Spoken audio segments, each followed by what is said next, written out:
Je suis un rêveur, un concepteur et un inventeur. Je suis toujours en train de m'interroger sur tout ce qu'il y a autour de moi. Donc je suis un curieux, voilà. Curiosité aidant, je me suis mis à construire des avions, d'abord des petits planeurs, parce que c'était ma passion. Le premier planeur que j'ai fait de moi-même, je devais avoir 9-10 ans tout seul. Et puis après, à 15-16 ans, j'en ai fait un que j'ai dessiné par moi-même et que j'ai réalisé.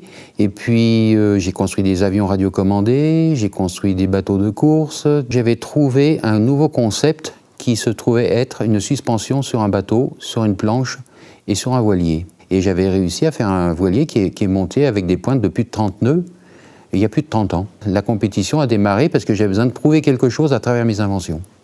Ou prouver que mes inventions fonctionnent plutôt. Je me suis pris au jeu, j'ai aimé ça. On était toute une bande de géo-trouve-tout dans le monde du nautisme, et quand on était à Brest, il y avait des engins tous plus pittoresques les uns que les autres, dont les miens bien sûr, et on se confrontait dans les idées et sur le plan d'eau, et c'est formidable. Je crois que le fin fond de mon histoire, c'est j'ai besoin de construire constamment, quoi. C'est mon plaisir. Les formes complexes, on ne peut arriver à les obtenir que par phénomène de moulage. Et c'est pour ça que très rapidement, le composite, entre parenthèses le polyester, la fibre de verre, est arrivé dans ma vie. J'avais 15, 16, 17 ans par là. Et j'ai fait mes premiers petits modèles réduits de forme très sympathique. Et ça a été, waouh, la naissance d'une forme quand on l'a réalisée en dur, que l'on fait un moule, et que de ce moule va sortir la forme qu'on a rêvée. Et c'est ça, le moulage, c'est formidable, parce que à chaque fois, c'est une naissance, en fait. Alors, les pavillons viennent d'une autre émotion. C'est la Rolls-Royce des pavillons et des haut-parleurs d'audiophilie. J'ai réussi à optimiser cette forme magnifique au 10e de millimètre. Un collègue me dit un jour, dis donc, les feuilles sont en train de démarrer, tu te mettrais pas à faire ta ligne de feuilles? Je dis, ah oui, c'est pas bête. Et tout de suite a germé en moi des formes qui s'inspiraient de ce qui existe déjà dans les planeurs. Ces grandes formes effilées, dites à grand allongement.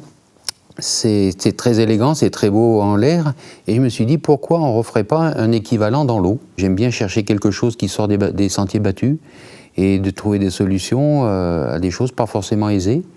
Et en fait, chaque fois, c'est un peu un défi. Faire une forme un peu complexe, faire quelque chose de ce qui sort un peu du commun. J'aime bien, par exemple, travailler dans l'art contemporain aussi. Des artistes qui s'amènent avec une œuvre complètement délirante. Comment tu vas arriver à la dupliquer? La question est là. J'aime les challenges, en fait. Qu'est-ce qu'on ne peut pas faire avec les matériaux composites? Non, la limite, c'est... Non, il n'y en a pas. Un requin. C'est très très beau, c'est effilé, c'est efficace, c'est un hydrodynamisme absolu.